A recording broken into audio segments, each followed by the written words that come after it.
Hello, hello, c'est Fabienne. Alors, une nouvelle vidéo qui va avoir comme titre le rejet amoureux. Alors, pourquoi est-ce que je fais cette vidéo? C'est qu'en fait, ceux qui connaissent la médecine symbolique, quand on sent une certaine agitation mentale, émotionnelle, quand on sent que ça ne va pas, on peut prendre les baguettes coudées et harmoniser son lieu de vie. Parce qu'en fait, votre maison, elle est à l'image de votre corps. C'est l'extension de votre territoire d'âme. Et du coup, on peut, en prenant les baguettes et en faisant une demande à la vie, en faisant une demande à l'univers d'harmonisation de son intérieur, on peut avoir des messages. Alors moi, les premiers messages que j'ai eus, c'était que les baguettes sont allées dans un coin de mon appartement, comme pour me dire que oui, je me sentais mise au coin de la vie.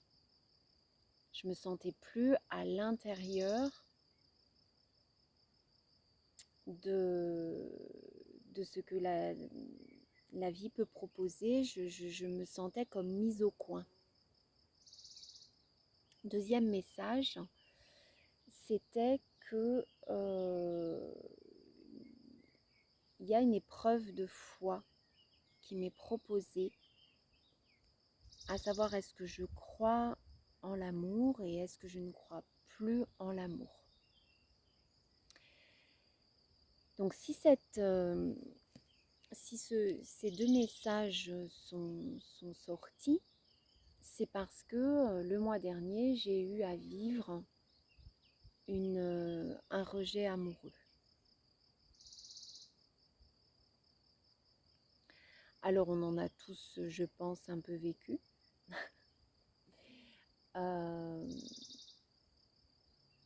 Et en fait,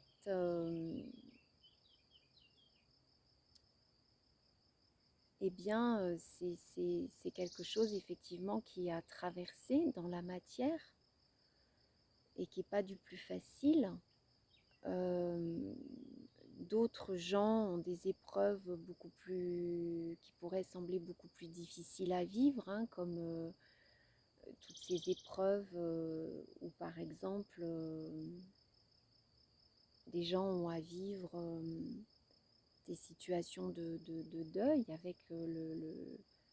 avec la mort du conjoint, ou bien des situations de guerre, ou bien des situations de famine. Voilà, la vie sur Terre, waouh, c'est quand même vraiment très très très souffrant. Ça va contacter des souffrances immenses. Donc on pourrait dire, là, Fabienne, c'est bon, quoi. Oui, mais sauf qu'en fait, je me rends compte que là où je suis née, à l'endroit où il m'a été donné de m'incarner, c'est ça que j'ai à vivre. Et que finalement, cette planète sur laquelle on vient vivre la possibilité d'aimer et d'être aimé, de partager l'amour et de le faire grandir, quand on ne le trouve pas, c'est une souffrance, c'est une vraie souffrance. Et nier que ces souffrances, c'est pas la solution. Alors j'ai demandé aux baguettes, j'ai dit voilà, est-ce qu'il y a une blessure, un événement qui est lié à mon état d'être en ce moment. Et les baguettes ont daté le mois dernier cette scène de rejet amoureux. Et quand j'ai demandé qu'est-ce que je peux faire pour harmoniser pour apaiser cette blessure d'amour, et ben ça m'a montré l'ordinateur où justement se téléchargeait une vidéo pour la chaîne YouTube. Donc je dis ok, la vie me demande de parler du rejet amoureux et de faire une vidéo. Très bien, ok, donc c'est parti. Alors je voudrais parler de cet élan d'amour qui est en amont de la scène de rejet.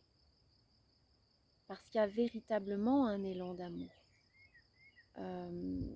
Faut pas nier que tout d'un coup le cœur appelle, que l'âme appelle et que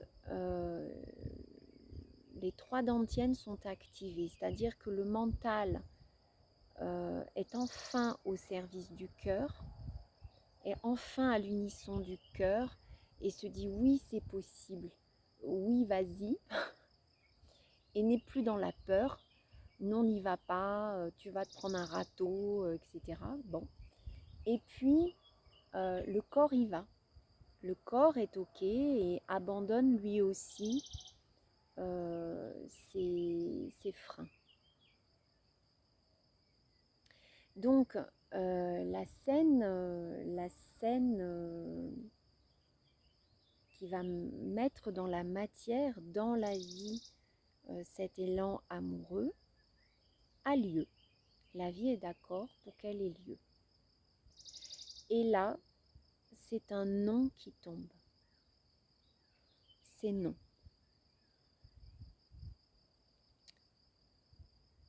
Alors en fait,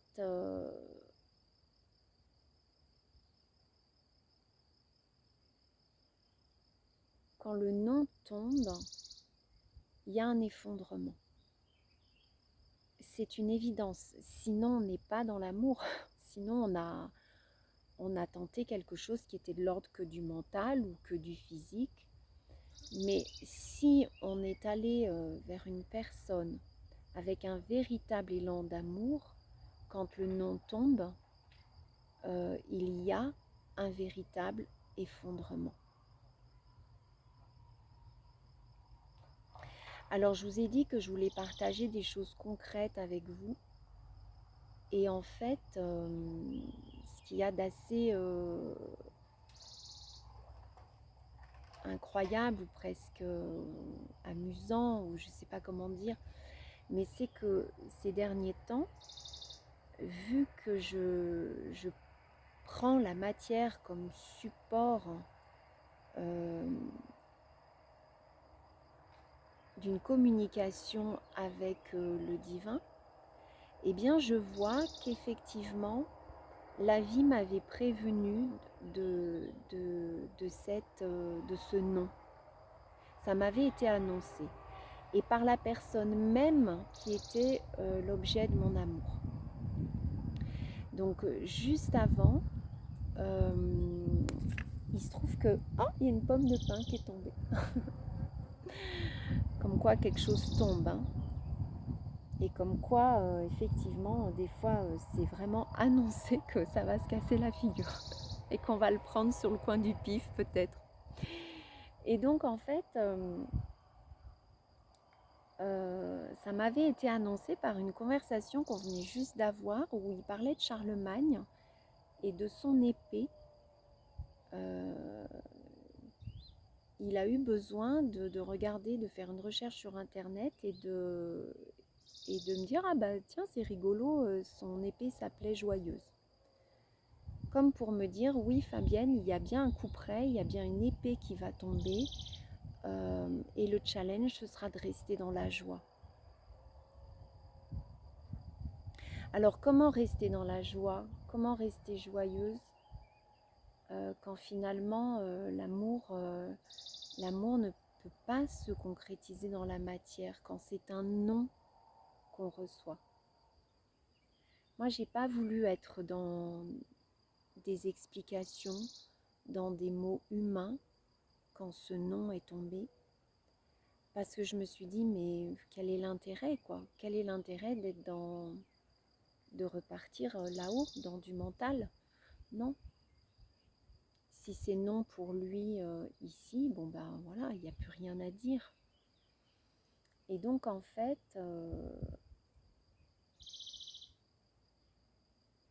quand ce non est tombé, eh ben, j'ai eu la force, la capacité d'aller plonger à l'intérieur de moi et vraiment de m'intérioriser et de me dire qu'est-ce que ça me fait à l'intérieur de moi. Et là, j'y ai trouvé un amour pour moi immense, mais un amour pour moi absolument immense. Et en plus de ça, vu que ce rejet m'avait été annoncé depuis 2-3 jours, j'avais dit au divin, j'avais dit à la source, j'avais dit à Dieu, j'avais dit à la vie, euh,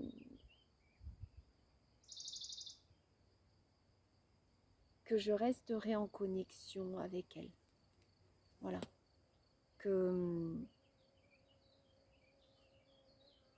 Voilà, que je ne partirai pas vers la colère, mais que je resterai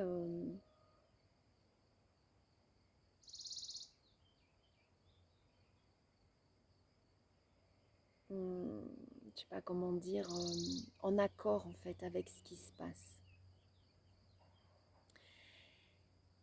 Et effectivement, une fois une fois le rejet traversé, le mental est prompt à dire oui, mais comment c'est possible de vivre sur la planète amour et puis de vivre encore le non-amour, de se dire mais oui, de se saisir de la colère, parce que le centre émotionnel aussi s'active, et puis qu'on a senti dans son corps cette séparation à l'autre, de se dire mais ras-le-bol quoi, ras-le-bol, qu'est-ce que c'est que cette hypocrisie du monde, de la vie, que de se dire on nous dit qu'il faut nous sentir reliés les uns aux autres, alors que finalement ça n'est qu'une succession de scènes de séparation, de division, de distance.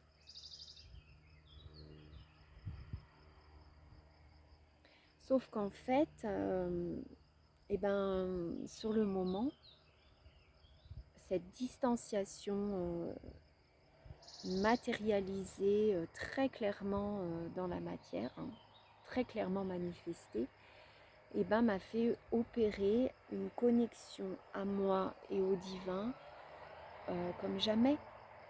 Et ça m'a montré que j'étais un vrai socle, que l'amour en moi est fait. Je peux aujourd'hui traverser la plus grande peur de mon énéatype, de mon énéatype 4, qui est la peur du rejet.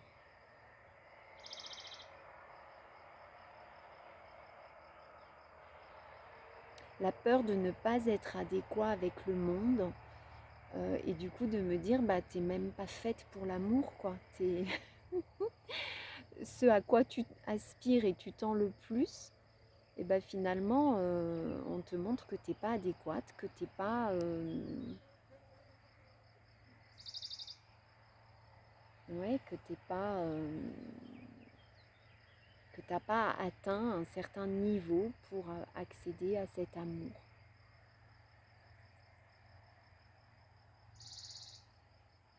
Donc il y a la tentative il y a la tentation de rejeter la vie, de dire puisque c'est comme ça, puisque ce qui s'opère c'est l'inverse de ce que je veux, et ben voilà, j'arrête de chercher l'amour.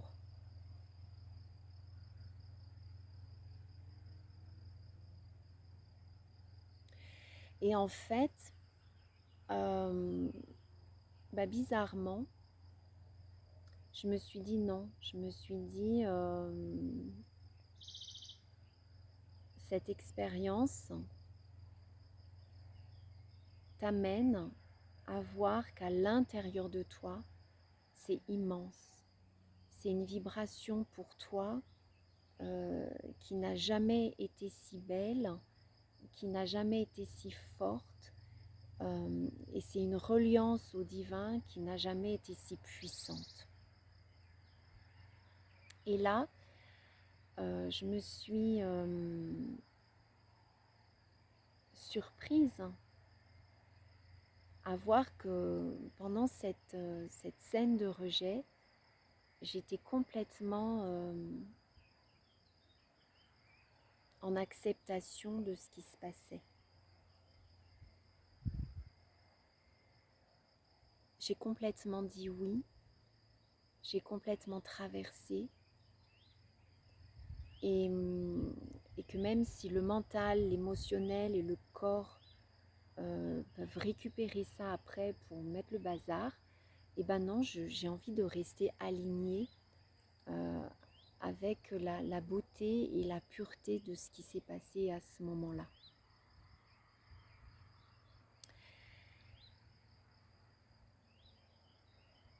Alors ensuite, il y a les jours qui suivent, parce qu'il faut quand même traverser le deuil amoureux, la rupture amoureuse, la déception amoureuse. Et du coup, j'ai pris les baguettes pour voir un petit peu ce que ça me proposait au niveau de l'homéopathie. Alors j'ai trouvé comme remède Cantharis. Et la définition de ce remède, c'est craque après l'épreuve. Donc là, on est bien dans le sujet. Deuxième remède, c'est Argentum nitricum, peur d'être en retard, attiré par le vide qui cependant les effraie. Bah oui, parce qu'effectivement, à 49 ans, vivre une déception amoureuse, c'est se dire mais est-ce que c'est pas foutu? Nouveau remède, Zincum metallicum. Il rêve qu'un cheval se transforme en chien. Peur du père castrateur, du père divin qui enlève quelque chose. Ben oui, parce qu'effectivement, un non, c'est bien une promesse d'un possible amoureux qui s'écroule. Nouveau remède, c'est Médorinum. Et la définition, c'est « et après, il ne contrôle plus le présent ». Oui, c'est se dire, alors la suite, ça va être quoi?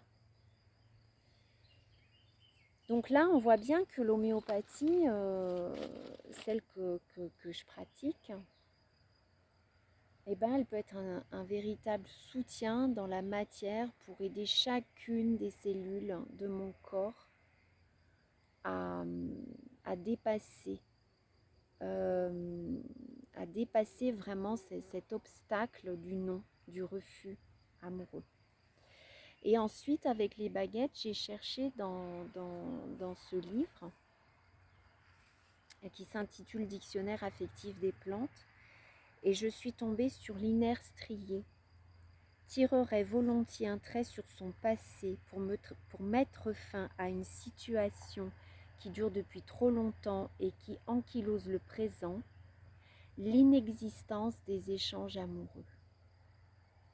Donc là, on voit qu'effectivement, cette plante, de la même manière que les fleurs de Bach, la vibration de cette plante peut m'aider à me réconcilier avec finalement un état psychique qui tendrait à dire voilà, je me suis fait des films et finalement c'est du temps de perdu.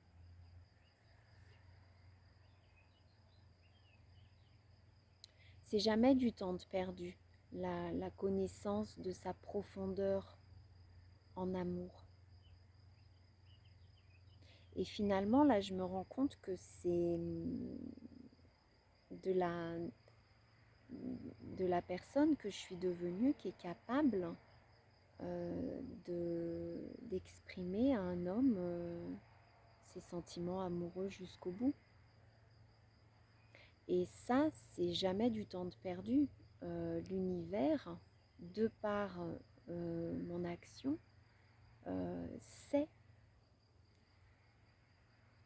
a été informé, il sait dans la matière de la personne que je suis devenue, celle qui est capable de traverser sa plus grande peur en amour, celle du rejet. Donc on voit bien que la vie ne veut pas du mal, hein. La vie m'a juste dit, voilà Fabienne, est-ce que tu es capable de traverser ça? Et en fait oui, en fait je l'ai complètement traversé. Donc ça n'est que positif. Et donc ce refus, ce rejet, il est un cadeau. Il est un cadeau que je me suis fait dans la matière, dans ma vie, pour me dire, bah oui, je suis une personne entière, je suis capable d'aller exprimer jusqu'au bout à un homme que je l'aime.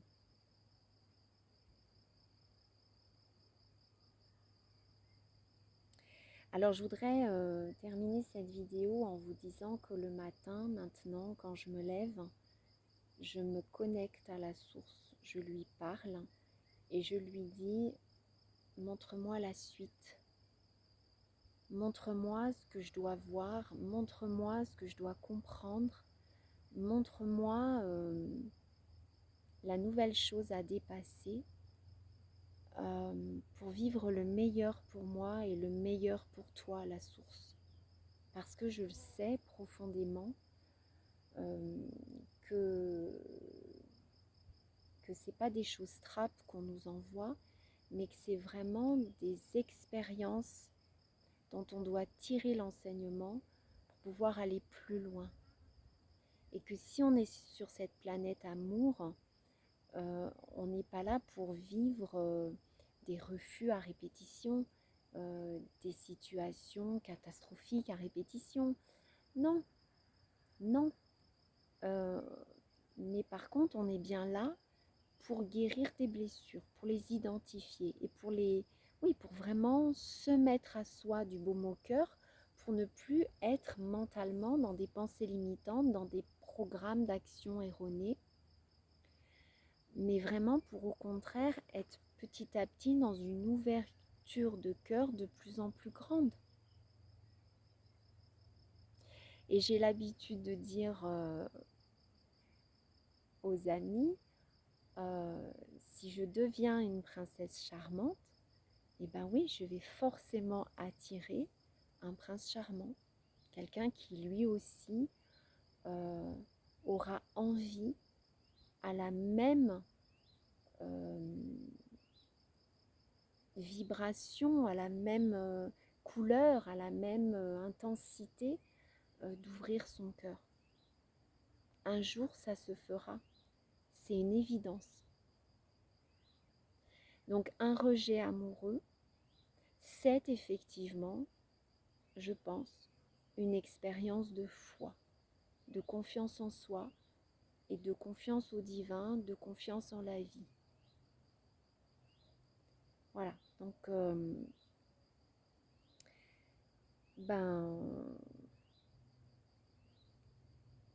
je ne doute pas que la vie va m'envoyer le meilleur, le merveilleux et l'amour. Bisous!